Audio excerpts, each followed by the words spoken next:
Okay, सो अब हम बात करेंगे कैपेसिटी टू कॉन्ट्रैक्ट की। कैपेसिटी ऑफ कॉन्ट्रैक्ट टाइटल से ही समझ में आता है कि कौन कौन अब कॉन्ट्रैक्ट कर सकते हैं। इसको समझने से पहले थोड़ा सा हम एक सेक्शन 10 की तरफ जाते हैं जो हम ऑलरेडी कर चुके हैं। सेक्शन 10 में हमने पढ़ा था कि कौन से एग्रीमेंट्स हैं जो कॉन्ट्रैक्ट बनते हैं, कौन से एग्रीमेंट्स हैं जो कॉन्ट्रैक्ट की तरफ बढ़ते हैं या बनते हैं। क्योंकि हम एक बात समझ चुके हैं, जरूरी नहीं है कि सारे एग्रीमेंट कॉन्ट्रैक्ट हो, जरूरी नहीं है कि सारे एग्रीमेंट कॉन्ट्रैक्ट हो, बट सारे कॉन्ट्रैक्ट एग्रीमेंट जरूर होंगे। तो हमने एक बात देखी थी, जो एग्रीमेंट है वो जेनस है और ये कहीं ना कहीं स्पीसीज ऑफ इट है। ठीक है, क्योंकि हमने एक चीज पढ़ चुके हैं कि कुछ ऐसे एग्रीमेंट्स होते हैं जिसमें intention to create legal relation नहीं होता है। जिसमें लीगल रिलेशन नहीं है वो कॉन्ट्रैक्ट नहीं होगा। शॉर्ट में हमने बात कर चुके हैं पहले, जैसे मैं आपको चाय पे बुलाता हूं तो वो कोई कॉन्ट्रैक्ट नहीं है। अगर मैं आपके चाय पे बुलाने पे नहीं आता हूं तो यू कैन नॉट शो मी। तो सेक्शन 10 के अंदर हम ये बातें पढ़ चुके हैं जिसमें हमने देखा था कि कोई भी एग्रीमेंट जो है वो कॉन्ट्रैक्ट तभी बनता है अगर वो कुछ टर्म्स एंड कंडीशन को फुलफिल करता है। सबसे पहले उसमें जैसे हमने देखा कि कंसेंट होनी चाहिए, किसी भी जो पार्टीज हैं उनकी कंसेंट कैसी होनी चाहिए, that must be free consent होनी चाहिए। सेकेंड हमने उसमें देखा कि पार्टीज जो है वो अपने आप में कॉम्पिटेंट होनी चाहिए। पार्टी मस्ट बी कॉम्पिटेंट, यानी योग्य होनी चाहिए। इसी कॉम्पिटेंसी को हम देखेंगे। आज का हमारा जो टॉपिक है वो यही है, कैपेसिटी टू कॉन्ट्रैक्ट, के कौन कॉन्ट्रैक्ट कर सकता है नहीं कर सकता। सेक्शन 10 में हम ऑलरेडी और चीजें भी जान चुके हैं कि there must be lawful consideration, और कंसिडरेशन पे हम ऑलरेडी काफी डिटेल में बात कर चुके हैं सेक्शन 2D। एंड अगर हम बात करें लॉफुल ऑब्जेक्ट, जो भी हम एग्रीमेंट कर रहे हैं there must be a lawful object होना चाहिए। एंड इसमें लास्ट जो सेक्शन 10 की रिक्वायरमेंट है कि that agreement not hereby expressly declare to be void, वो वॉइड नहीं होना चाहिए, not void. So these are the terms and condition which is mentioned under section 10. First of all, जिसमें हमने देखा free consent, second competency, third lawful consideration, lawful object, and it should not be void. और अगर हम बात करें सबसे important हमारा जो टॉपिक है वो कैपेसिटी टू कॉन्ट्रैक्ट है। ये सारे टॉपिक भी हम सीक्वेंस में करेंगे क्योंकि फ्री कंसेंट को पढ़ेंगे हम section 13 onwards. Consent must be free, ये भी आने वाले टॉपिक्स हैं हमारे। आने वाले लेक्चर में फ्री कंसेंट की बात करेंगे जिसमें हम सेक्शन 13 से लेकर 14, 15, 16, 17 to 19, 20, 21 ये सारी बातें करेंगे। अब हम बात कर लेते हैं कैपेसिटी कॉन्ट्रैक्ट। तो कैपेसिटी टू कॉन्ट्रैक्ट सेक्शन 10 में क्लियरली मेंशन है the party must be competent to contract, के जो पार्टीज कॉन्ट्रैक्ट करने जा रही है वो कॉम्पिटेंट होनी चाहिए। ठीक है, कॉम्पिटेंट। अब कौन कॉम्पिटेंट होता है? हर इंसान कॉम्पिटेंट है, आप और मैं कॉम्पिटेंट है, we can make a contract. But कौन कॉम्पिटेंट नहीं है? Not competent. कौन कॉम्पिटेंट नहीं है उसके लिए हमें देखना पड़ेगा section 11, minor is not competent. और उसमें फिर हमें देखना पड़ता है जो अनसाउंड माइंड है वो कॉम्पिटेंट नहीं है। और एक और इंसान जिसको हमने डिस्क्वालिफाइड कर दिया गया है by the law, disqualified by law, that he can not make a contract. जैसे एलियन एनिमी जो है वो कॉन्ट्रैक्ट नहीं कर सकता। सो अब हम ये पढ़ेंगे सबसे पहले माइनर, माइनर से रिलेटेड के minor can I make a contract और नॉट। अगर माइनर कॉन्ट्रैक्ट करता है या एग्रीमेंट करता है तो उसके कॉन्सिक्वेंसेस क्या होंगे, तो उससे संबंधित हमें सेक्शन 11 पढ़ना है। ठीक है, तो हर कोई इंसान जो मेजर है वो कॉन्ट्रैक्ट कर सकता है, बट हमें ये भी देखना पड़ेगा कि अगर माइनर ने कॉन्ट्रैक्ट किया तो उसके कॉन्सिक्वेंसेस क्या होंगे, क्या परिणाम निकलेंगे। तो basically these are the 3 person who cannot make a contract. Minor cannot make a contract. It is a void. एक वर्ड और इसके साथ जुड़ा, void ab initio, शुरू से ही void होता है। अनसाउंड माइंड के लिए हम सेक्शन 12 पढ़ेंगे जिसमें हमने ये देखना है कि अनसाउंड माइंड जो है, he can also make a contract, but वो कौन सी परिस्थितियां हैं जब वो कॉन्ट्रैक्ट कर सकता है? जब वो साउंड है, चाहे छोटे टाइम के लिए वो साउंड हो, शॉर्ट पीरियड के लिए, he can make a contract. And disqualified by law, he can not make a contract. Alien enemy हो गया, जो कानून में जिसको डिस्क्वालिफाइड किया गया है, कन्विक्टेड इंसान है, he can not make a contract. So will do that. ठीक है, सो इसी पे हम आगे बात करते हैं. Let's proceed further.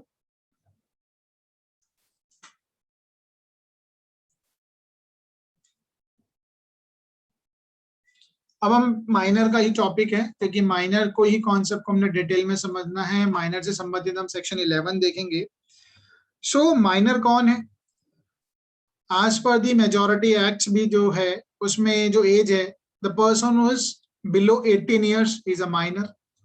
But minor वो भी होगा अगर उसके गार्जियन अपॉइंटेड हुए हुए हैं, देन एज वुड बी 21.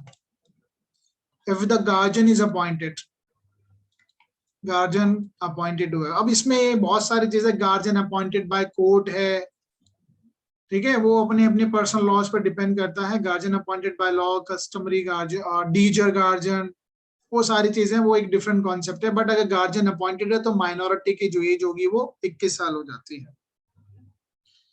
अब माइनर अगर एग्रीमेंट करता है, हमें यही समझना है कि अगर माइनर ने अगर एग्रीमेंट कर लिया है तो इसके कॉन्सिक्वेंसेस क्या निकलेंगे.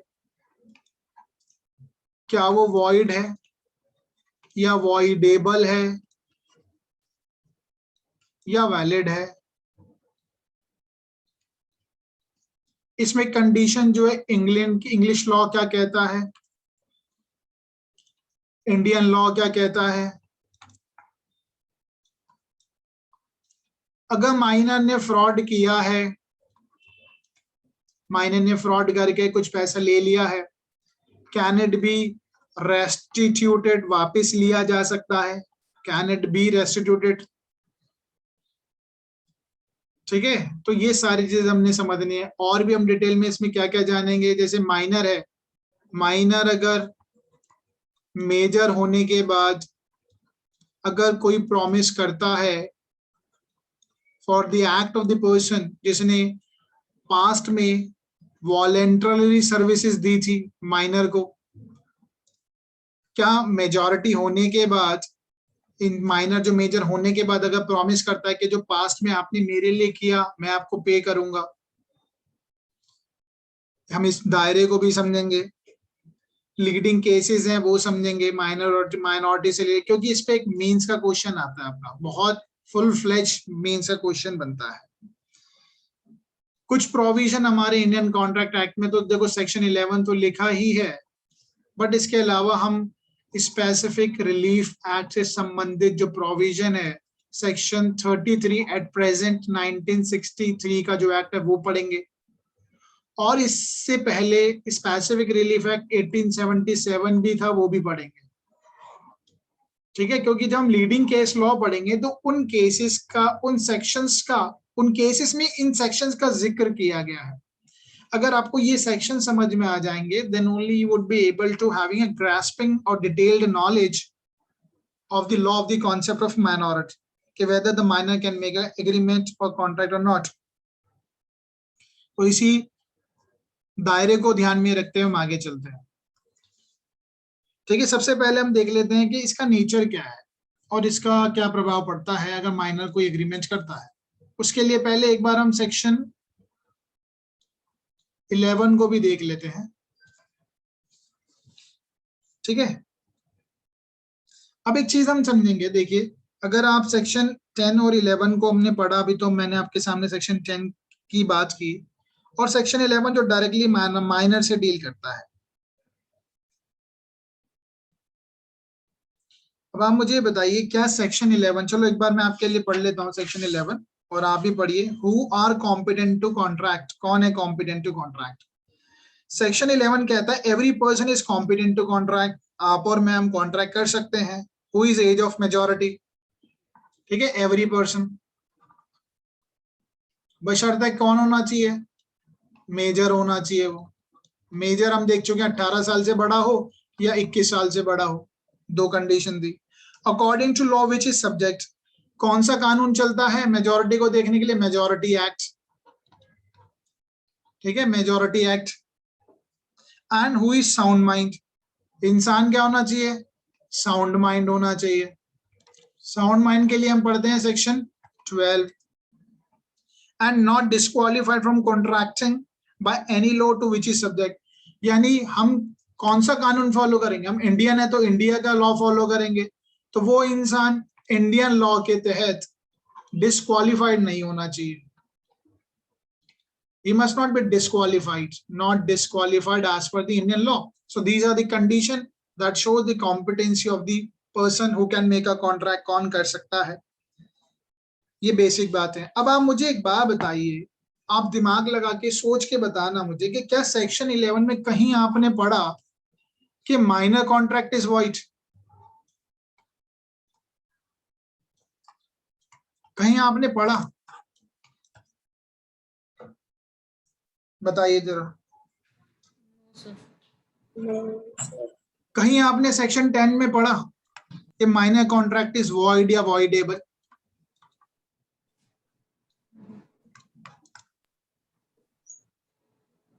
कहीं पढ़ा? No sir. जब नहीं पढ़ा तो आप क्यों कहते हैं? आप जितने भी अभी बैठे हैं सब आप कहते हैं minor contract is void ab initio. हमारा कॉन्ट्रैक्ट एक्ट तो कहता ही नहीं है। Then how would say? Section आपके सामने है, बताइए डायरेक्टली। क्या डायरेक्टली तो कुछ लिखा ही नहीं है, नाइदर वॉइड नॉर वॉइडेबल, कुछ नहीं लिखा। ये सर डायरेक्टली नहीं लिखा है, लेकिन सर इसको अगर इंटरप्रेट करें सेक्शन 10 और 11 को एक साथ मिलाकर, तो कंक्लूजन निकल के आता है कि agreement with minor is void. क्योंकि 10 से हमें पता चलता है कि for a valid contract condition क्या होनी चाहिए, अगर नहीं होगी तो कॉन्ट्रैक्ट वॉइड होगा।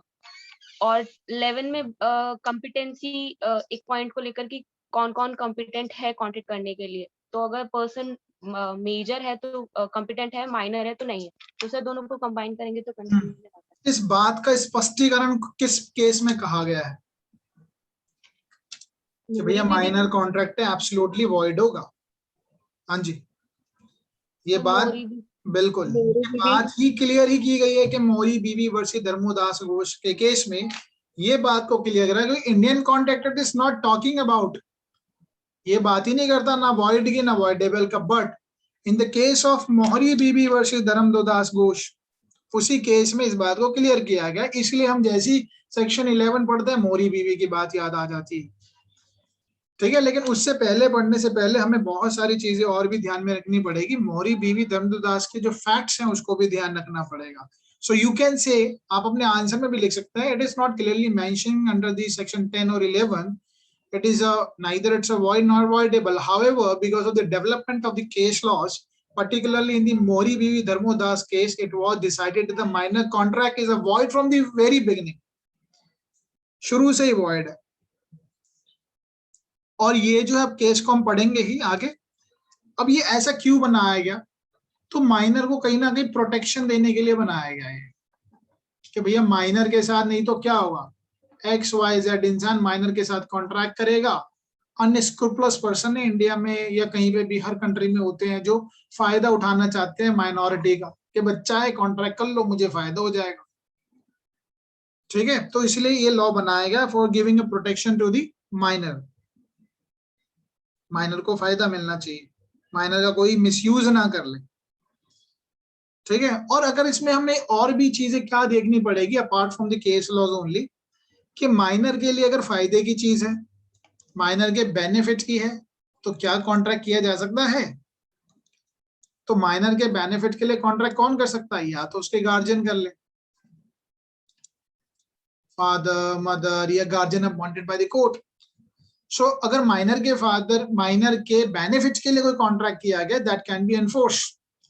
इवन दैट मीन्स माइनर अगर मॉर्टगेजी बन गया है, सपोज मैं बहुत आगे की बात कर रहा हूं आपसे, माइनर अगर मॉर्टगेजी है, मॉर्टगेजी, कहना माइनर रिकवर इस प्रॉपर्टी, क्या माइनर उस कॉन्ट्रैक्ट को एनफोर्स करा सकता है? तो माइनर को जब फायदा है वहां कोर्ट एनफोर्स कर देती है, मगर माइनर को नुकसान वाले सिचुएशन में कोर्ट एनफोर्स नहीं कर पाती है। केस लॉस पढ़ेंगे समझ में आएगा, लीडिंग केस लॉस है। पूरा एक सीक्वेंस है, उस सीक्वेंस में डेवलपमेंट ऑफ लॉ देखेंगे कैसे कैसे हुआ, ठीक है। जहां ये चीज बस माइंड में थोड़ा सा रखना, भी क्लियर कर दूंगा सारी चीजें कि माइनर को जहां बेनिफिट होता है वहां कॉन्ट्रैक्ट लॉ जो जुडिशरी कहीं ना कहीं इंक्लाइंड है टुवर्ड्स कि माइनर को फायदा हो रहा था, कोर्ट एनफोर्स करा सकते हैं कॉन्ट्रैक्ट। बट जब माइनर को लॉस हो रहा है वहां पे एनफोर्स नहीं करा पाएगी। बट अगर माइनर फ्रॉड कर रहा है, डेलिबरेटली कर रहा है, तो क्या कंडीशन है, क्या प्रॉपर्टी रेस्टिट्यूट कराई जा सकती है, Yes. Yes. क्या कराई जा सकती है, ये हमने देखना है और इसी में क्लैरिटी होनी चाहिए, ठीक है। मैं आपको चलो एक केस दे देता हूँ, केस का एग्जांपल देता हूँ, मैं अभी माइंड में डेवलप करता हूँ, उसी को आप सॉल्व करना तो मुझे बताना। मोहरी बीबी तो आप सब लोगों ने पढ़ा ही है, लेकिन मैं आपको मोहरी बीबी का एक डिफरेंट एंगल दिखाऊंगा, एक एक सेक्शन का बारीकी बताऊंगा कैसे आपको पढ़ना है। एक एग्जांपल अभी आप सॉल्व कर दीजिए, आपका कॉन्सेप्ट क्लियर होता चला जाएगा, डाउट नहीं आएंगे आने वाले इस लेक्चर में। ए जो एक माइनर है, सपोज कीजिए उसने बी से कुछ पैसा ले लिया, एडवांस कुछ पैसा लिया, अपने आप को मेजर बता के, अपने आप को बताया कि हाँ ठीक है मैं मेजर हूं, मैं 18 साल से ज्यादा हूं, और ए ने पैसा ले लिया, यानी ए ने कहीं ना कहीं फ्रॉड किया या मिस रिप्रेजेंट किया है, और बी ने ए को पैसा दे दिया, ठीक है भैया ये ले 10,000 रुपए ले ले, ठीक है। अब ए जो है, ए इस पैसे को दो तरीके से यूज करता है। सपोज ए 5,000 रुपए खर्च कर देता है, मेरे पास पैसे आ गए, लेट्स गो फॉर पार्टी, अपने फ्रेंड के साथ पार्टी करता है, खर्च करता है, और एक 5,000 रुपए को वो अपने बैंक में डाल लेता है, बैंक अकाउंट में डाल लेता है। अब आप मुझे बताइए, बी कोर्ट जाता है, भैया इस बंदे ने मेरे साथ फ्रॉड किया है, he was a minor, represented himself as a major, अपने आप को मेजर दिखाया, now I want this court to please refund my money, मेरे 10,000 रुपए वापस दिलवाइए, compel A to refund my money, मेरा पैसा वापस दिलाइए। Being a judge, suppose you all are a judges, what you will decide, what you will do? Sir restoration can be made, I am sure कि जो 5,000 bank में पड़े हैं वो तो रिस्टोर कर दिए जा सकते हैं, लेकिन I am not sure about जो 5,000 उसने पार्टी में खर्च कर दिए कि उसका क्या होगा। ओके चलो और कोई आइडिया बताओ। यामिनी का कहना है कि 5,000 रुपए वापस का पता नहीं, लेकिन ये भी रिकवरी हो सकती है। Anybody else? जल्दी बताइए क्योंकि बहुत बड़ा टॉपिक है, कम से कम अभी इसको मैं कंप्लीट करने की कोशिश ही करूंगा, चाहे 1 घंटा लगे या 1.5 घंटा लगे। It's a very big topic, case laws है मेरे पास। हाँ जी जल्दी बताइए।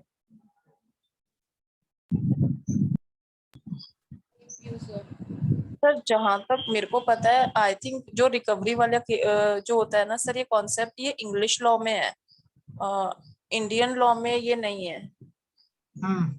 चलो तो एक नई बात और पता चली, इंग्लिश लॉ और इंडियन लॉ डिफरेंस, ये भी हम करेंगे, ठीक है, इस बात को भी हम देखेंगे, ये तो इम्पोर्टेंट टॉपिक है, लेकिन थोड़ा सा गलत है आपका, ठीक है। आगे बताइए और कोई क्लैरिटी होनी चाहिए कॉन्सेप्ट में, इंग्लिश लॉ क्या कहता है, इंडियन लॉ क्या कहता है, जल्दी बताइए। Anybody want to say? Let's proceed further. So ये हमने ढूंढना है, क्या रिकवरी हो सकती है। अब मेरे को एक बात बताइए, अगर हमने रिकवरी करा दी, अगर बीइंग अ जज मैं रिकवरी करा देता हूं, तो वेदर आई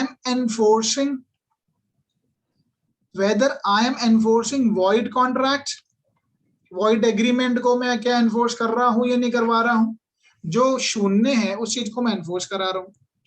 अगर मैंने रिकवरी करा देता हूं तो weather I am enforcing the contract और नॉट, जो अपने आप में वॉइड है।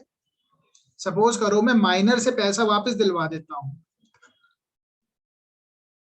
तो क्या मैं वॉइड एग्रीमेंट को या वॉइड कॉन्ट्रैक्ट को एनफोर्स कर रहा हूं बीइंग अ जज? मैं तो कानून ही बदल रहा हूं।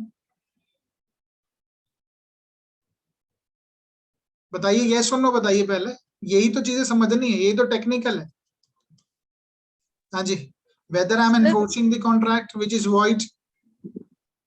सर क्योंकि यहाँ पर माइनर ने फ्रॉड किया है। अगर माइनर इनोसेंट होता है at the time of entering into the contract, अगर उसने उसकी एज के बारे में सामने वाली पार्टी को पता होता, तब तो ये एनफोर्स नहीं किया जा सकता था उसके अगेंस्ट। लेकिन in this case he was at fault himself, तो इसीलिए अनजस्ट एनरिचमेंट का कॉन्सेप्ट अप्लाई करते हुए restoration can be made against him.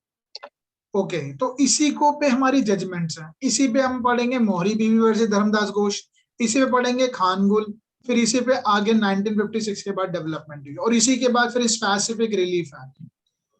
पहले पढ़ेंगे मोहरी बीवी धर्मदास घोष, फिर पढ़ेंगे खानगुल, फिर 2-3 जजमेंट और है, फिर 1956 से रिलेटेड संबंधित जजमेंट है, फिर स्पेसिफिक रिलीफ एक्ट 1963 की इस बात को क्लियर करता है।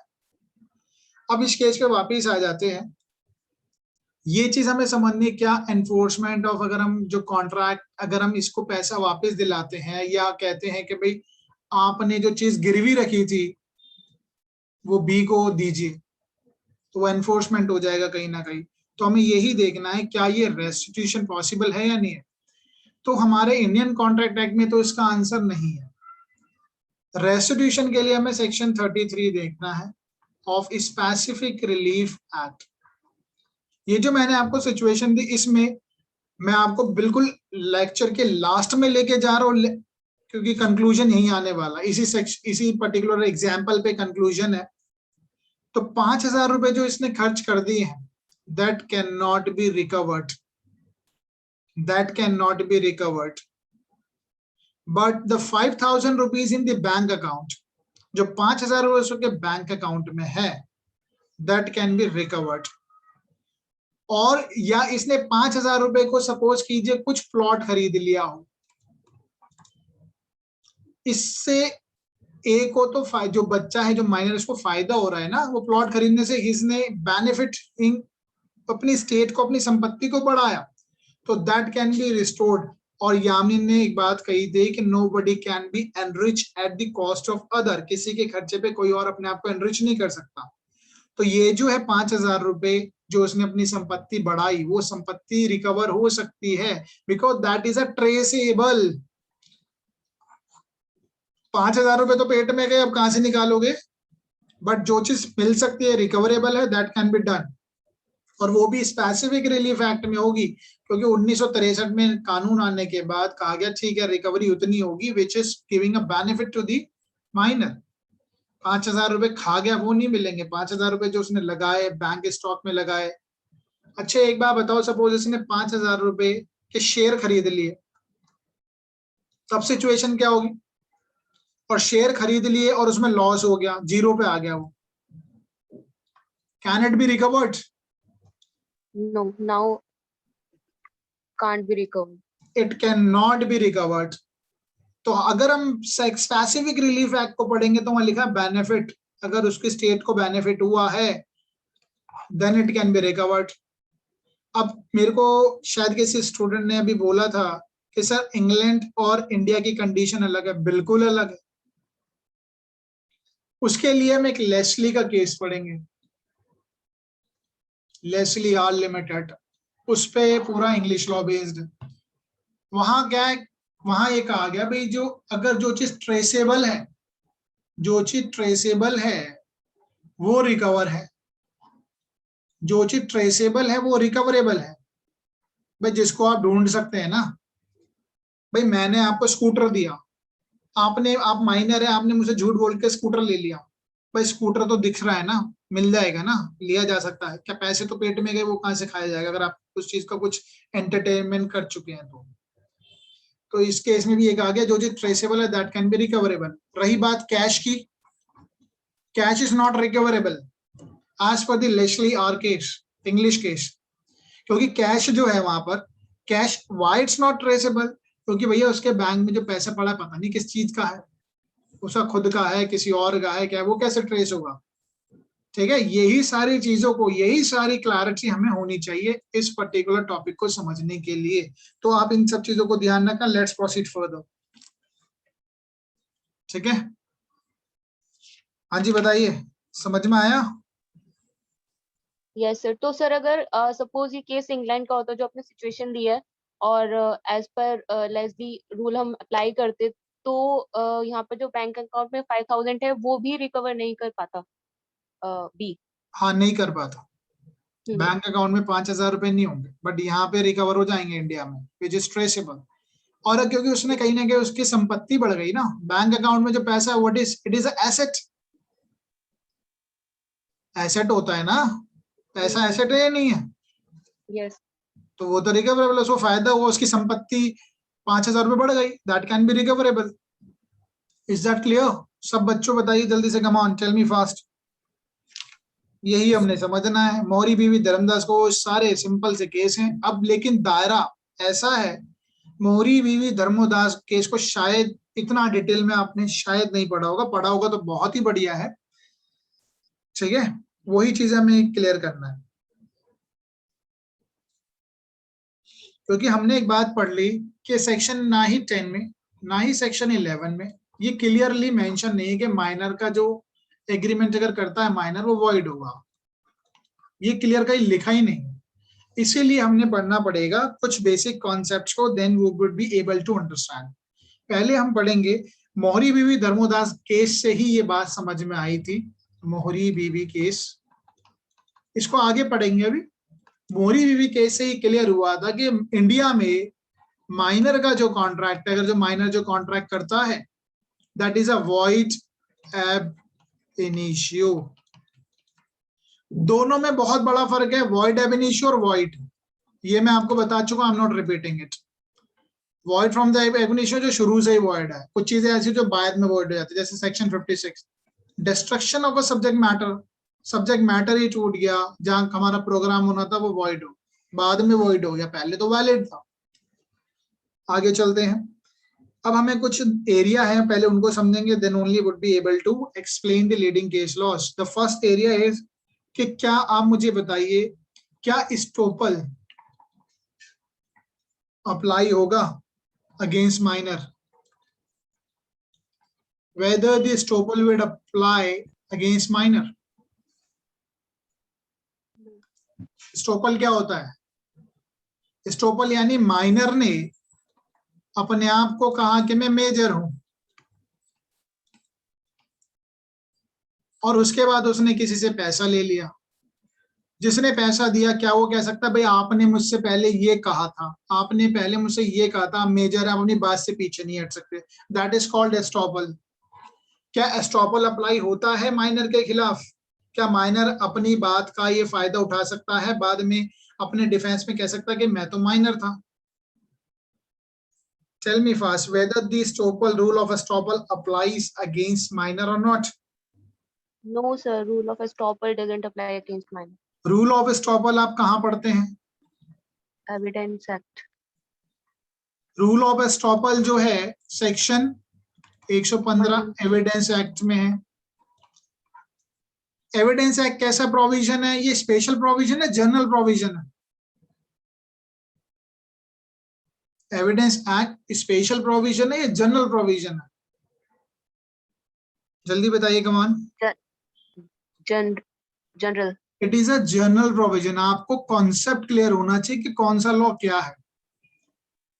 अगर एक जनरल प्रोविजन बना है, आप मुझे बता सकते हैं एस्टॉपल क्यों नहीं अप्लाई हो रहा माइनर पे?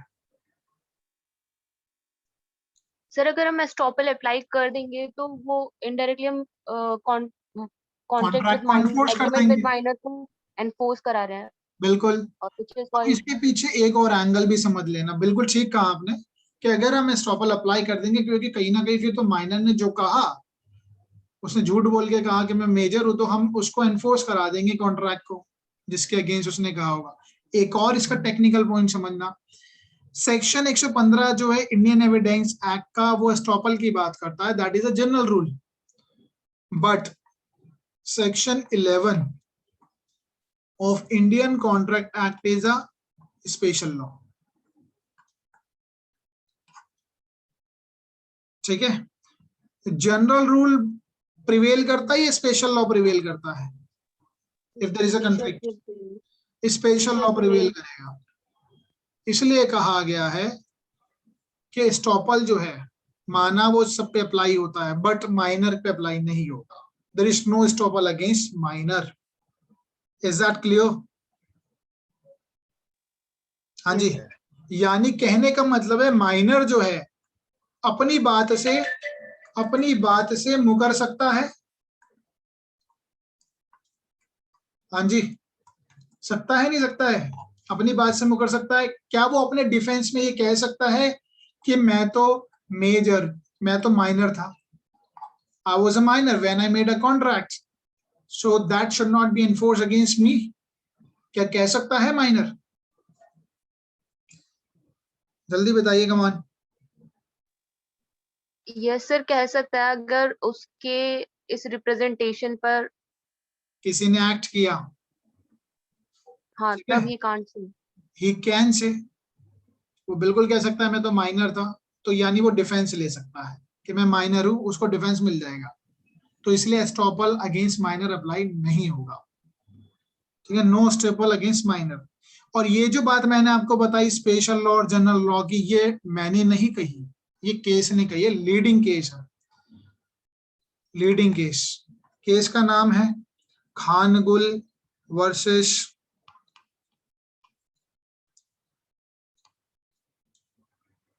लखा सिंह, खानगुल वर्सेस लखा सिंह 1928, ठीक है।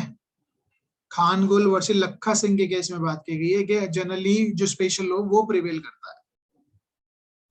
Is that clear? पहली बात, एस्टॉपल अप्लाई नहीं होगा, तो माइनर अपना डिफेंस ले सकता है कि मैं तो माइनर था, आपने गलती करी ना, इंक्वायरी करते ढंग से। Is that clear? हाँ जी, से यस और no? Yes, sir. Second point,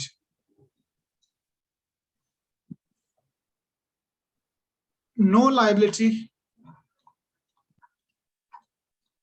in case of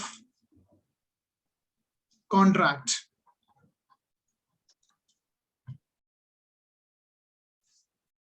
No liability in case of contract.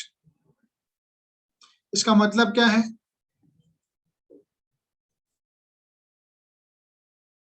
Okay, so second point है no liability in case of a contract, यानी minor ने अगर कोई contract किया है तो माइनर को लायबल नहीं ठहराया जा सकता for his liabilities, because contract he enforce नहीं कराया जा सकता, तो कॉन्ट्रैक्ट अगर एनफोर्स नहीं करा तो माइनर की लायबिलिटी कहां से बनेगी, ठीक है। बट अगर सपोज कीजिए, मैं आपको एक एग्जाम्पल देता हूँ, ये एक केस ही है, ये आप इसको समझिएगा, मुझे आप बताना, ठीक है। जैसे सपोज कीजिए एक केस था, लीडिंग केस है, केस का नाम भी लिख लेते हैं तो आपको एक चीज समझ में आएगी, बर्नार्ड वर्सेस हेगिस या हेजिस 1863। इस केस में हुआ क्या, जो माइनर है, माइनर ने एक जो मेयर है घोड़ी, वो लेता है अपने चलाने के लिए, राइडिंग के लिए, ठीक है, राइडिंग के लिए, यानी फॉर पर्टिकुलर टाइम पीरियड के लिए जैसे हम लेते हैं, for just for the purpose of riding only. लेकिन इसने क्या किया माइनर ने, and not for the jumping, ऐसा नहीं है कि भाई घोड़ी को आप भगाओगे, ठीक है, जस्ट फॉर राइडिंग ही लिया है ना, उसके साथ कुछ गलत चीज थोड़ी ना करोगे, उसको मारोगे भी नहीं, जंपिंग भी नहीं करोगे। इस माइनर ने क्या करा, उसी घोड़ी को अपने किसी फ्रेंड को चलाने के लिए दी, और उस फ्रेंड ने अब जो उस घोड़ी थी उसको काफी जम कराया और अल्टीमेटली वो मर गई। Now just please tell me whether in this case the minor से हम रिकवरी कर सकते हैं? Can a minor be sued for the damages which is sustained by the plaintiff? हाँ जी, हाँ जी, बताइए जल्दी से। I think yes. अभी हमने एक चीज पढ़ी, no liability in case of a contract, तो माइनर लायबल नहीं होता कॉन्ट्रैक्ट के केस में। माइनर ने जो एक मेयर यानी घोड़ी ली, it is for the purpose of riding only. Yes. ये कॉन्ट्रैक्ट था, ध्यान से सुनना, मैं कहीं और लेके जा रहा हूं आप। कॉन्ट्रैक्ट क्या था कि उसको वो चलाएगा, but what he has done, that is out of the course of contract. ठीक है, out of the course of contract, contract के बाहर चीज करी ना, और ये जो उसने किया that comes under the definition of a torch, that comes under definition of a torch, यानी उसको जो कहा गया उससे अलग हटके किया है। एक चीज मैं आपको बता दूंगा ब्रीफ में, कॉन्ट्रैक्ट और टॉर्च में क्या डिफरेंस होता है, ठीक है, ये भी मैं भी आपको बता दूंगा। सो पहले हमें अब ये समझना है कि बर्नर्ड वर्सेस हेजिस में there was a contract between the miner and that person for riding only, not for the jumping, and the court is not enforcing that contract. हम उसकी तो बात ही नहीं कर रहे। सपोज करो ये जो माइनर है इसको कहा था कि आप 10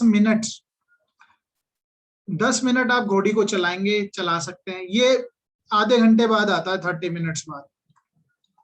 कहना माइनर भी आस्क्ड टू पे फॉर एक्स्ट्रा 20 मिनट्स, क्या माइनर से 20 मिनट एक्स्ट्रा जो लेके गया है वो उसको 20 मिनट के लिए बोल सकते हैं कि भाई 20 मिनट आपने ज्यादा चलाया, पैसा पे कर? हाँ जी, जल्दी बताइए आंसर।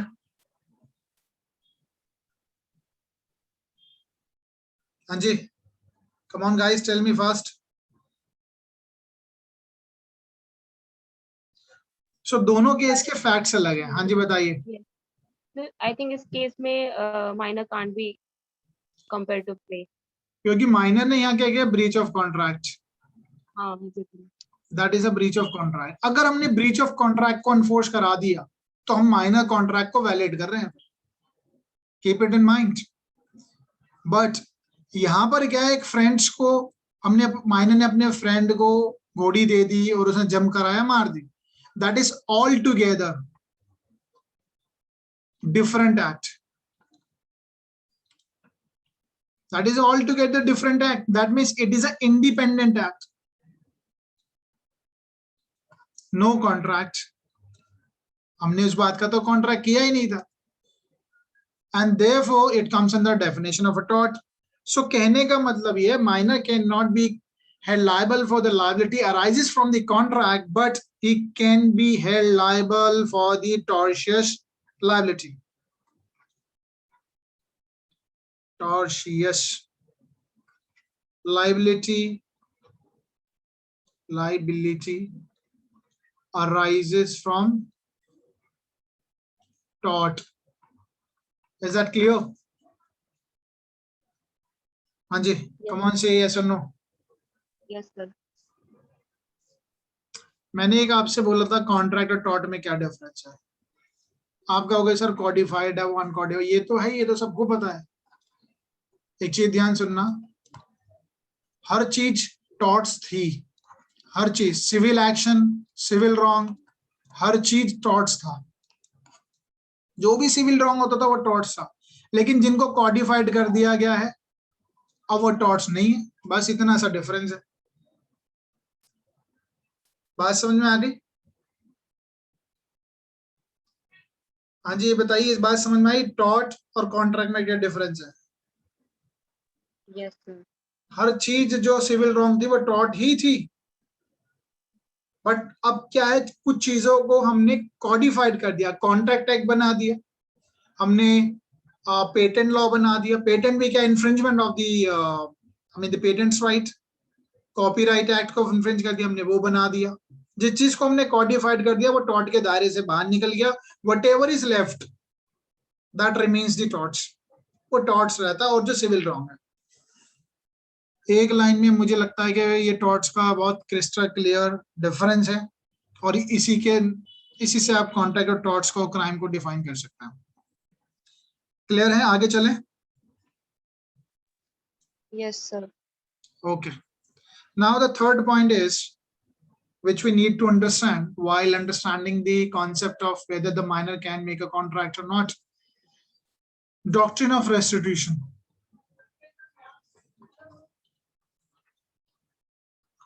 Restitution. Restitute क्या होता है कि प्रॉपर्टी को वापस देना।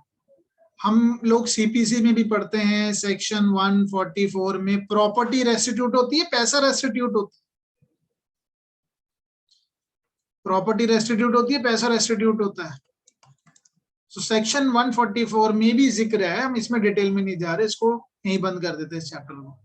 लेकिन section 144 of civil procedure code भी डील करता है restitution. Now the question is that अगर माइनर ने अपने आप को मेजर बताकर कुछ कॉन्ट्रैक्ट किया है और कुछ प्रॉपर्टी ले ली है, कैन इट बी रेस्टिट्यूटेड? अब इसके लिए हमें समझना पड़ेगा, इसको दो एरिया में पढ़ेंगे। restitution of doctrine of restitution in the form of, we can call it English law. English law क्या कहता है और हमारा भारत का कानून क्या कहता है, Indian law.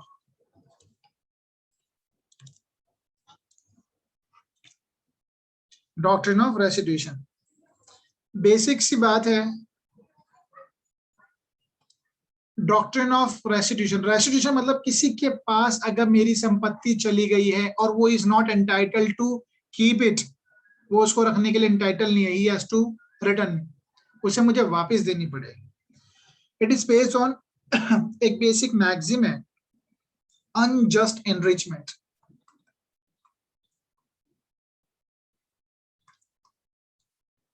Unjust enrichment, no one can take advantage of his own wrong, यानी किसी के खर्चे पे कोई और अपने आप को अमीर नहीं बना सकता। अरे मेरी प्रॉपर्टी आपके पास अगर चली गई है, it is your duty to return it. और ऐसे ही इक्विटी, इक्विटी का मतलब होता है जस्टिस होना। आपने 3 बेसिक प्रिंसिपल पढ़े होंगे, equity, justice and good consciousness. ठीक है, अगर हमारे पास कोई कानून नहीं है ना लिखित में, तो we have to follow this basic principle, equity, justice and good consciousness. न्याय होना चाहिए। और अंतरात्मा क्या कहती है? तो if there is no law, तो इक्विटी ये कहती है, कानून ये कहता है, न्याय ये कहता है, अगर किसी इंसान को गलत तरीके से फायदा हो रहा है तो वो उस चीज को वापस करे, रिस्टोर्ड की जानी चाहिए। अगर किसी के पास गलती से प्रॉपर्टी आई है, दैट मस्ट बी रिस्टोर्ड, वापस दो उसको, यही इक्विटी है।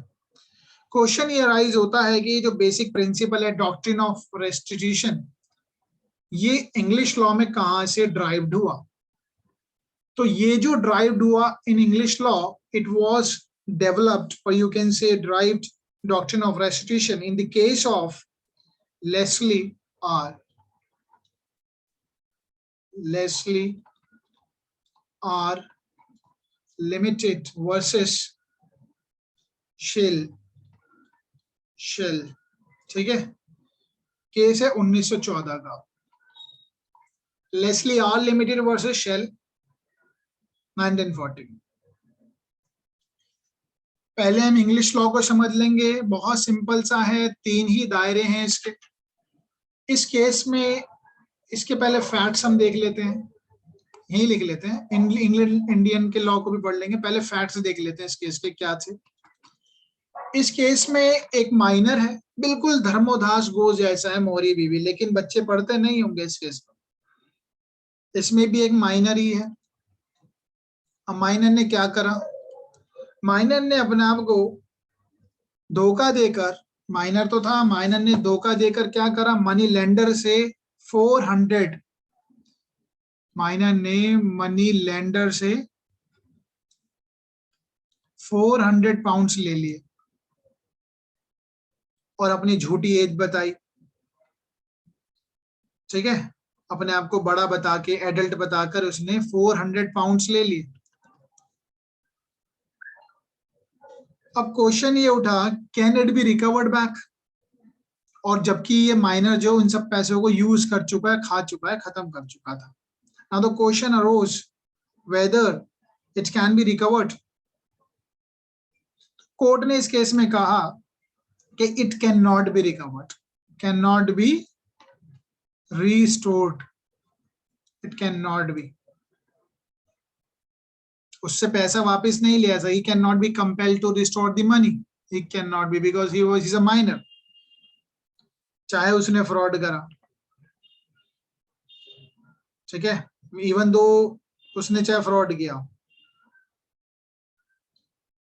अब इससे संबंधित जो है इसी केस में लेस्ली आर लिमिटेड में कोर्ट ने 3 बातों को क्लियर करा कि कब रेस्टोरेशन पॉसिबल है।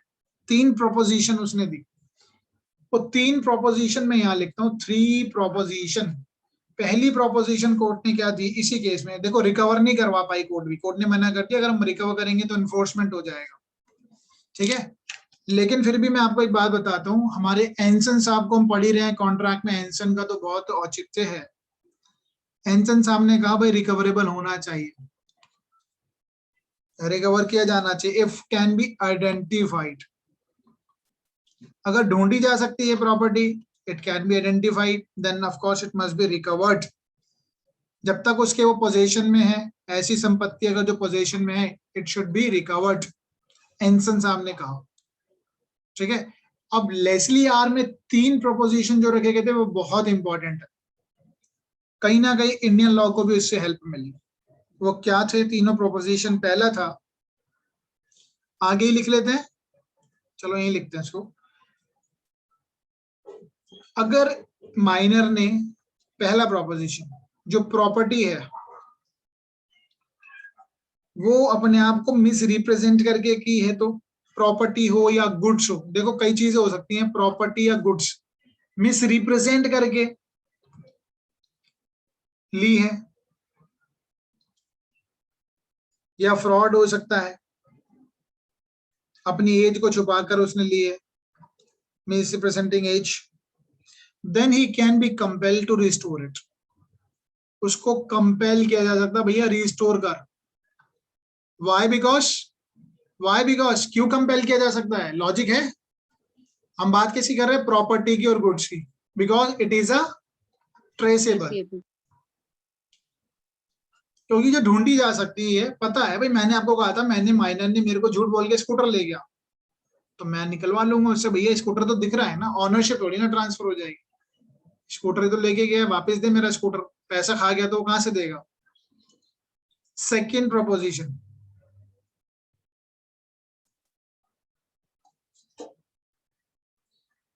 अगर माइनर उन गुड्स को या कन्वर्ट कर चुका है या बेच चुका है, सोल्ड कर चुका है या बेच चुका है,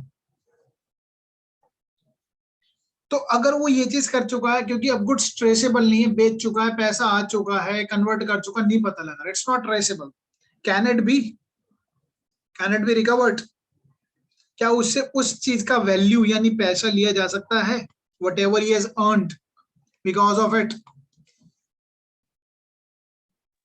हाँ जी, it can not be. Reason being, अगर हम इसको पैसे को मंगवाएंगे तो कहीं ना कहीं we would be enforcing what, हम एनफोर्स करेंगे वॉइड एग्रीमेंट को, तो वॉइड एग्रीमेंट को हम कहीं ना कहीं एनफोर्समेंट करवा लेंगे, जो कि कानून मना करता है। माइनर के साथ कोई कॉन्ट्रैक्ट जो है वो एनफोर्स नहीं होगा। Only traceable, if the property can be trace it can be recovered. दोबारा सुनिए, if the property can be trace it can be recovered. अगर माइनर उस संपत्ति को बेच चुका है, उसका पैसा आ चुका, we can not do anything. Third proposition, third मैं यहां लिख देता हूं सबसे टॉप पे,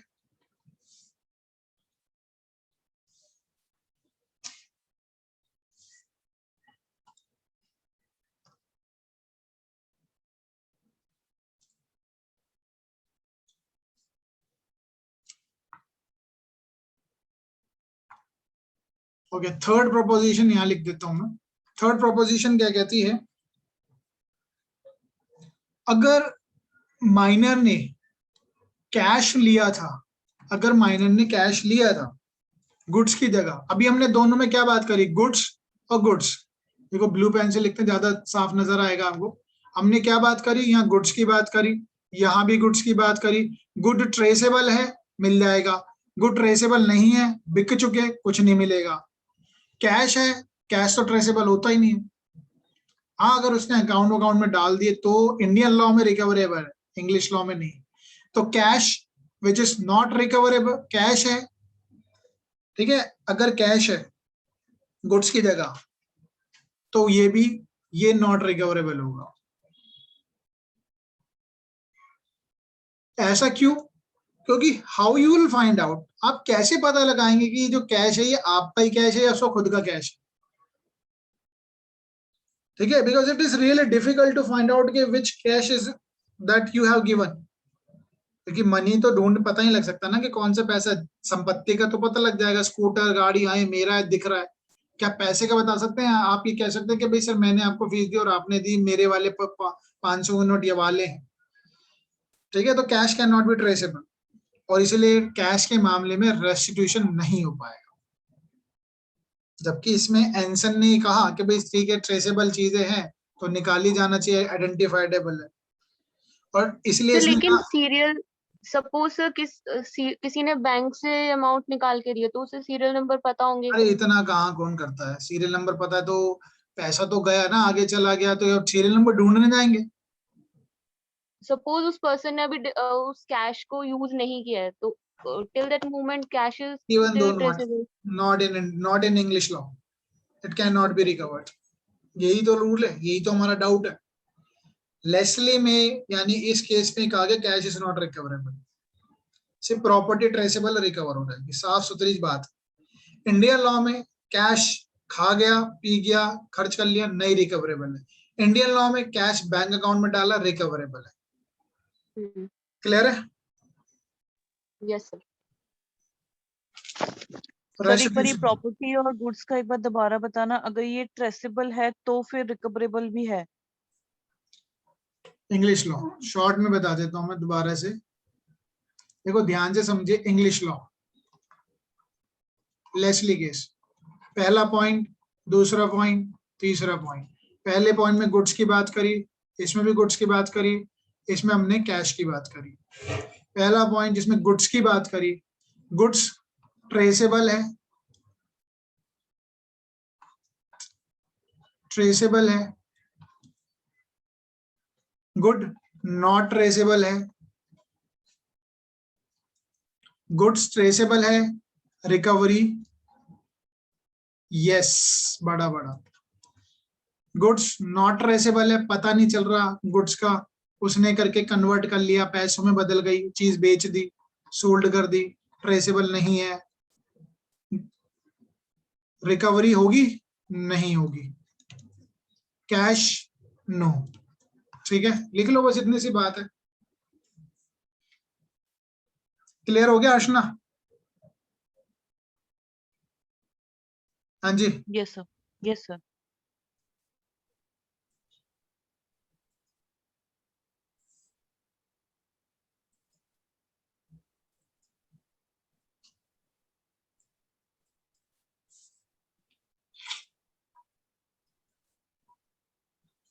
ओके, आगे चलते हैं।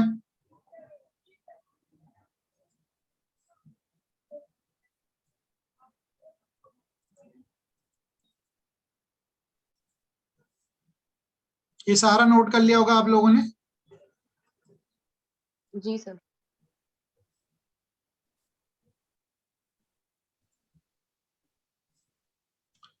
ओके, सो अब हम बात करेंगे इंडियन लॉ की।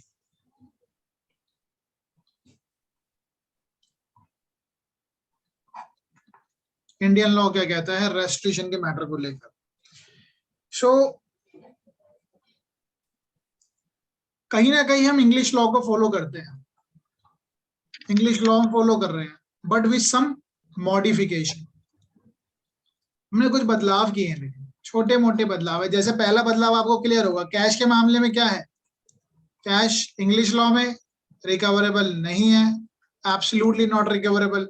इंडियन लॉ में अगर वो खा गया है, स्पेंड कर चुका है खर्चा, not recoverable, if it is in the bank और समवेयर, या उसका यूज करके उसने कुछ एस्टेट संपत्ति खरीद ली हो, प्रॉपर्टी परचेज कर ली है, it can be recoverable, restitution होगा।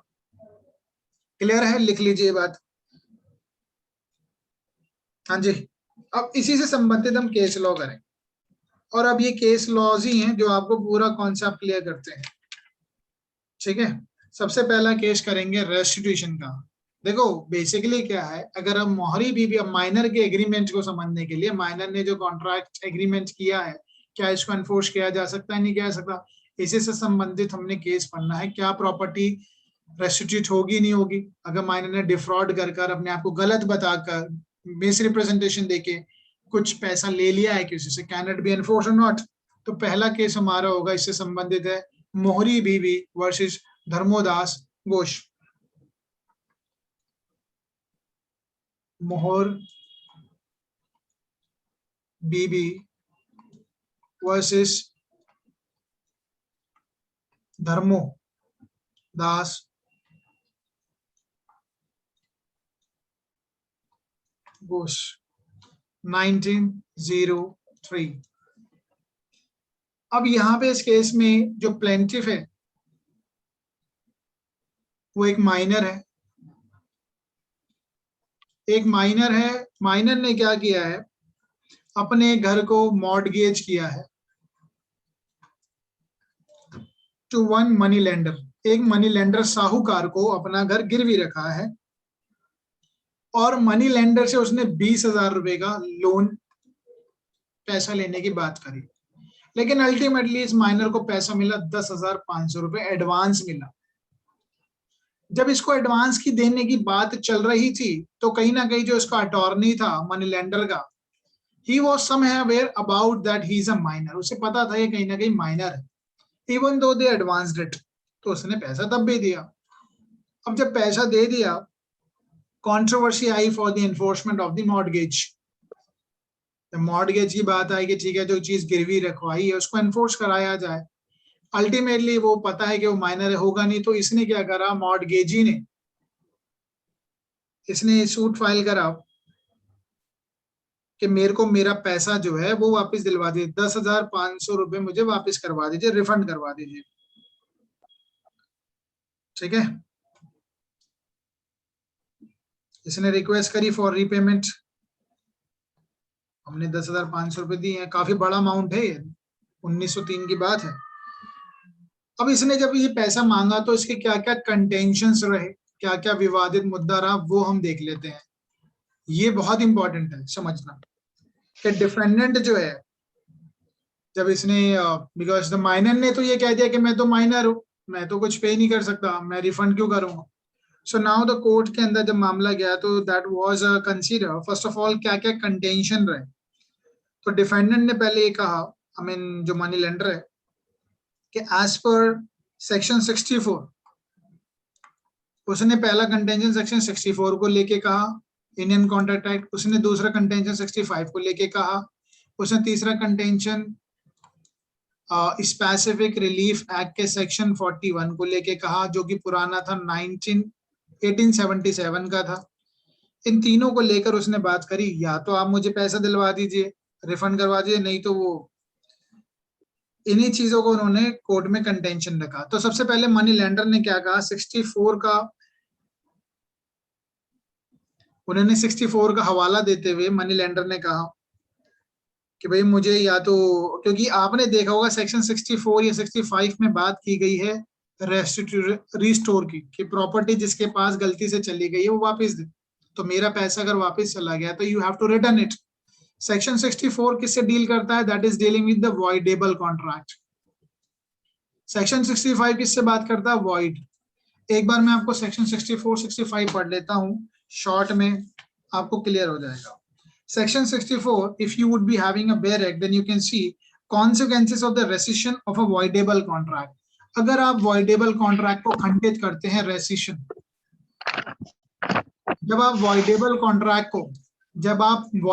contract को खंडित करेंगे, खारिज करेंगे, तो जो चीज आपके पास गई होगी, then you have to return it, restore.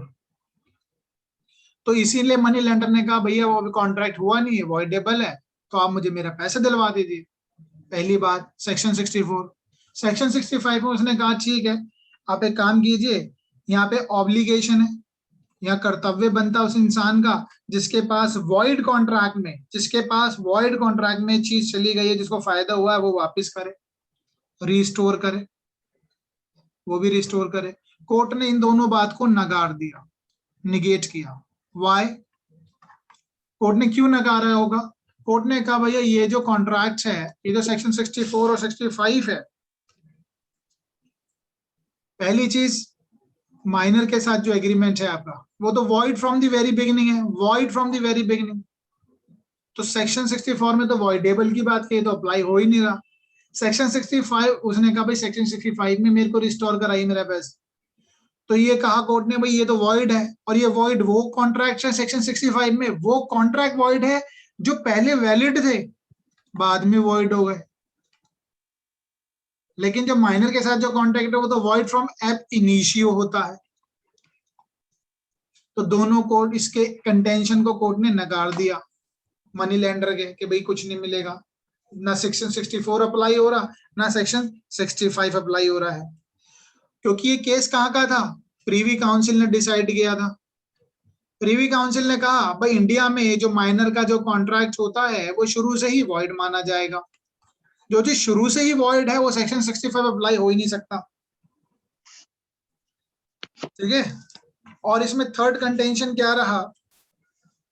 बहुत इंपॉर्टेंट बात कही प्रीवी काउंसिल ने कि भैया एक बात बताइए, जो अटॉर्नी था जिसके थ्रू आप इनकी डीलिंग करवा रहे थे, मॉर्गेज सारा प्रोसेस चल रहा था, he was aware about it, he knew it कि he is a minor, then why he proceeded further? वो तो माइनर ही था। जब इन दोनों से बात नहीं बनी, सेक्शन 64 से बात नहीं बनी, 65 से बात नहीं बनी, इंडियन कॉन्ट्रैक्ट एक्ट के, तो उसने रिजॉर्ट किया specific relief act. Specific relief act के सेक्शन 41 के जो 1877, आज वाला नहीं है, पुराना एक्ट 1887 का एक्ट था, स्पेसिफिक रिलीफ एक्ट। उसमें सेक्शन जो 41 था, it was similar like section 33। Section 41 जो था स्पेसिफिक रिलीफ एक्ट का 1887 का, वो सिमिलर था जो आज हमारे सेक्शन 33 की बात करते हैं हम, स्पेसिफिक रिलीफ एक्ट 1963 की। अब इसमें क्या इशू था? उसने कहा भाई एक काम करिए फिर तो, क्योंकि सेक्शन 41 और सेक्शन 33 जो डील करता है वो करता है कैंसिलेशन ऑफ इंस्ट्रूमेंट।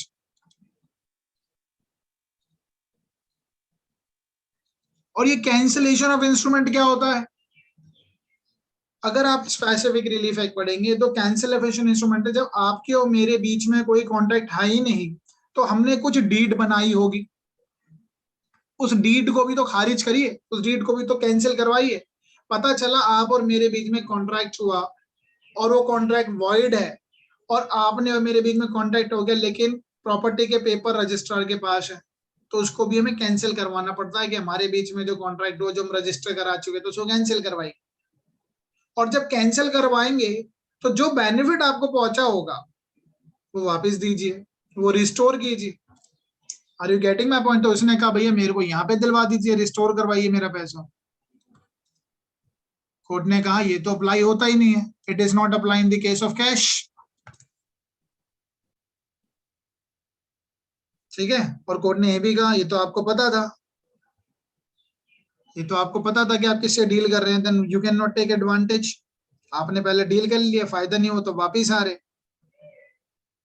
ठीक है। तो doctrine of restitution does not cover the cases of money, पैसे वाले की तो बात कवर करता नहीं है।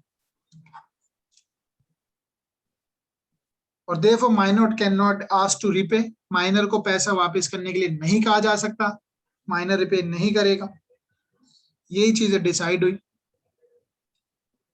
Is that clear? मोहरी बीवी धर्मोदास घोष केस। हाँ जी। सर एक डाउट है मुझे, तो सेक्शन 65 में एक टर्म लिखे वॉइड एग्रीमेंट, तो उसमें एग्रीमेंट विद माइनर कवर नहीं होगा?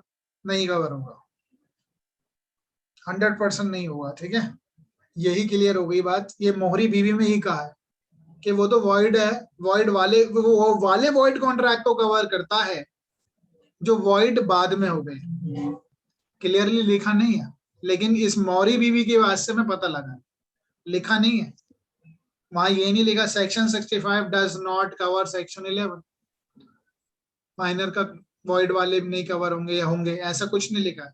बट मोहरी बीवी के केस में इनको डिस्कस किया गया। क्लियर सर है? ये लास्ट थर्ड पॉइंट को कैसे नेगेट किया सर? क्या बोला कैंसिलेशन वाले इंस्ट्रूमेंट में? कैंसिलेशन ऑफ इंस्ट्रूमेंट होता है, डीड कैंसिल होती है। डीड कैंसिल होने में जिसको कुछ चीज चली गई है वो रिस्टोर करता है, वो पैसे पे अप्लाई नहीं होता, does not apply in the matter of cash. Okay Mohori Bibee 1903 का केस है, ठीक है। ये आज की मैं बात कर रहा हूँ, आज में चेंजेस आए हैं, पहले नहीं थे, ठीक है। पहले कैश पे अप्लाई नहीं हो रहा था क्योंकि सेक्शन 41 था वहां पे 1877। आज के केस में अगर उसने अपने बैंक में पैसा डाला है ना, अगर उसने अपने बैंक में पैसा डाला रिकवर हो जाएगा। Is that clear? बेनिफिट हो रहा है ना, उसकी संपत्ति को फायदा हो रहा है, वही सेक्शन 33 में लिखा है बी में, लास्ट वाली लाइन अभी पढ़ेंगे। क्लियर है इतना? मोहरी बीवी धर्मोदास कोस केस इतना ही जानते थे शायद यस सर। कि minor contract is a void, but इसकी टेक्निकलिटीज देखी, 64 भी समझ में आ गया, 65 भी समझ में आ गया, सेक्शन 41 भी समझ में आ गया, प्रीवी काउंसिल की बात समझ में आ गई, कैसे उसने बात को निगेट किया। क्लियर है? Late proceed further. इसका तोड़। लेकिन एक बात बताओ, अगर ऐसे माइनर करता रहा तो भैया मैं भी अपने बच्चे को सिखा दूंगा, भैया बेईमानी कर लियो पैसा तो आएगा, कोई भी सिखा देगा कि भाई माइनर है, माइनर तो कुछ कर नहीं पाएगा, हम तो कानून के ज्ञाता है, आप भी कानून के ज्ञाता है, किसी भी माइनर से फायदा उठवा लोगे। हाँ जी, ऐसा पॉसिबल है। तो कानून में बदलाव की तो जरूरत है, और कानून में बदलाव के चलते ही एक जजमेंट आती है खानगुल की वर्सेस लखा सिंह।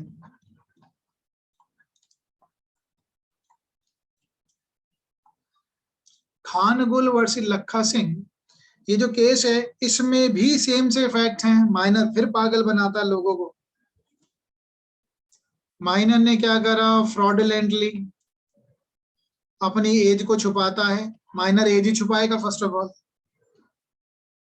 और अपना एक प्लॉट बेच देता है। अपना प्लॉट अब क्या कर रहा है? बेच रहा है, सेल करता है अपने एक प्लॉट को। किसको? प्लेंटिफ को, जिसने मुकदमा किया है। प्लेंटिफ को बेच देता है, और माइनर को क्या मिलता है? 17,500 रुपए मिलते हैं।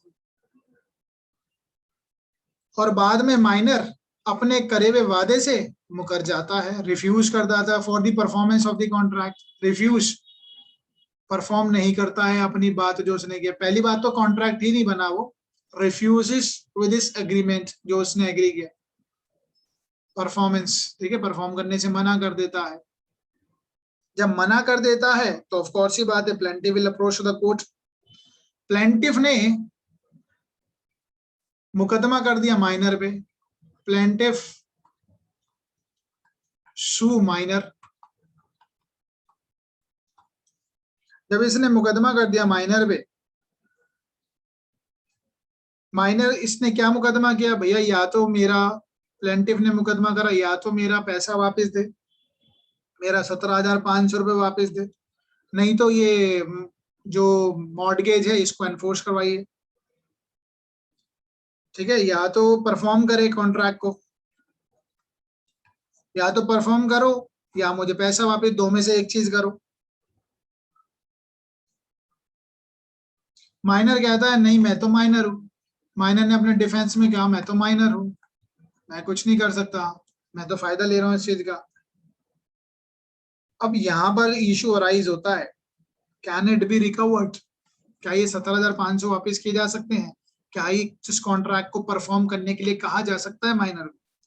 अब इसमें बहुत इंपॉर्टेंट जो बात कही है, आई रियली अप्रिशिएट, मुझे बड़ा अच्छा लगा ये जजमेंट इसको, लेकिन बाद में फ्यूचर में फॉलो नहीं हुआ, क्योंकि माइनर को अपना फायदा नहीं उठाना चाहिए चीजों से, जो कि बाद में स्पेसिफिक रिलीफ एक्ट में क्लियर हो गई है चीजें।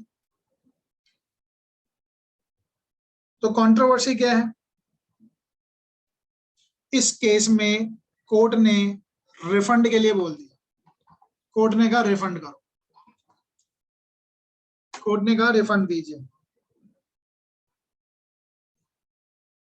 ठीक है, कोर्ट ने कह दिया रिफंड करे। अब इस पे लॉजिक, इतने अच्छे लॉजिक थे वो हम समझते।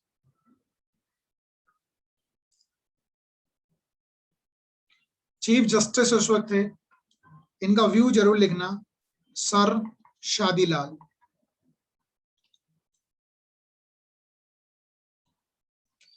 सर शादीलाल का क्या व्यू था? इन्होंने जो रीजन दिया that was really appreciable, but बाद में फॉलो नहीं हुआ। इन्होंने कहा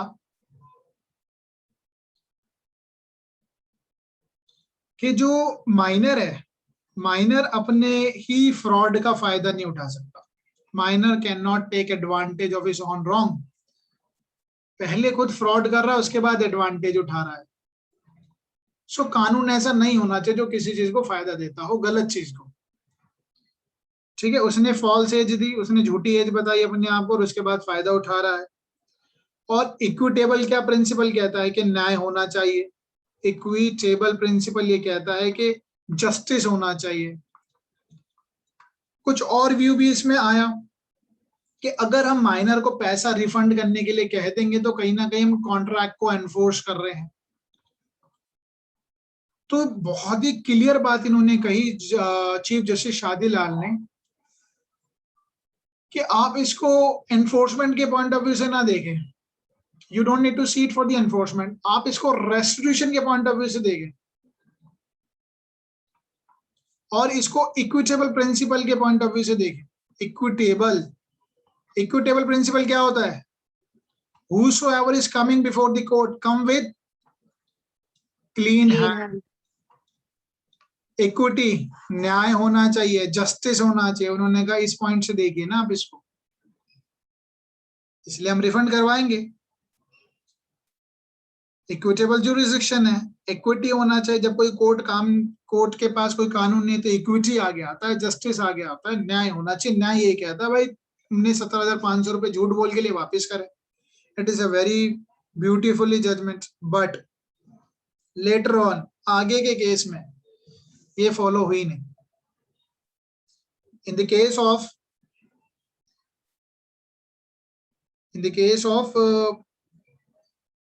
अब केस है एक जजमेंट जिसमें ये फॉलो नहीं, वो मैं लिख रहा हूं। अयोध्या प्रसाद वैसे चंदन लाल 1937। In this case, Suleiman judge, Chief Justice Suleiman refuses to follow.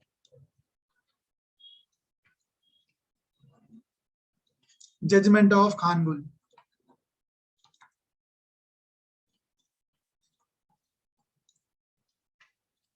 मना कर दिया।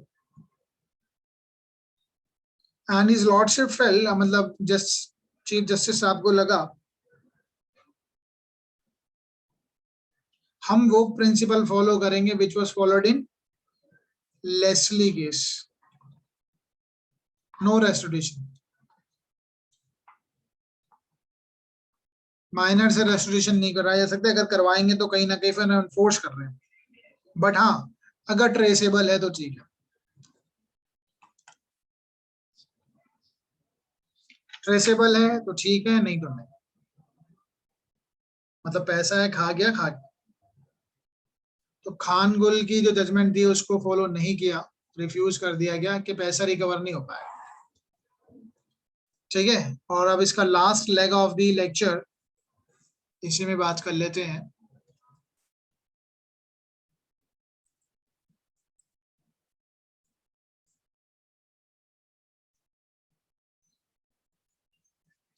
इसके बाद सिचुएशन आती है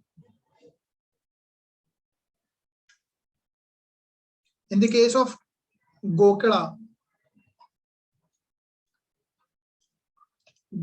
वर्सेस भिमैया। अब हम इसको वाइंड अप भी करने वाले हैं, बट टॉपिक खत्म होने वाला है। Don't worry, I can understand it's a very lengthy topic दो। गोकड़ा वर्सेस भिमैया, अगेन इस केस में भी माइनर ने अपने आप को झूठा बताकर, एज छुपाकर 2500 रुपए ले लिया, प्रोमिसरी नोट एनफोर्स करा लिया। माइनर ने 2500 रुपीज ले लिए एक प्रोमिसरी नोट बनाकर। अब इसलिए जो हाई कोर्ट सी है, it is a case of Andhra Pradesh high court. Andhra Pradesh high court ने कह दिया कि restitution is not possible in the case of money. Restitution not possible in the case of money. पैसा है, he has used it, cannot be recovered, no restoration.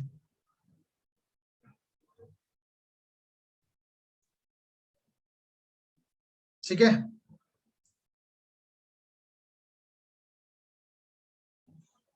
और क्योंकि अगर हम इससे रेस्टोरेशन करेंगे कहीं ना कहीं इन्फोर्स कराने लग जाएंगे कॉन्ट्रैक्ट को.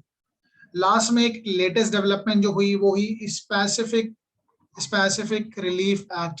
इंपॉर्टेंट है, स्पेसिफिक रिलीफ एक्ट 1963 आता है, जिसके अंदर सेक्शन 33 है, वो बहुत इंपॉर्टेंट है. उसमें हम देख लेते क्या है. सेक्शन 33 स्पेसिफिक रिलीफ एक्ट में साफ साफ लिखा है, उसका जो बी है, ठीक है, अगर आप लोगों के पास बेरेट है मैं पढ़ देता हूं. दैट इज बेसिकली सेक्शन 33 जो है वो चैप्टर नंबर 5 में आता है. उसमें डील करता है cancellation of instrument. Cancellation of instrument, ठीक है, इंस्ट्रूमेंट को कैंसिल किया जा रहा है. यानी मैंने आपको बताया कोई डीड बन गई हो और उस डीड को कैंसिल कराया जाता है जब कोई कॉन्ट्रैक्ट जो है वॉइड या वॉइडेबल है.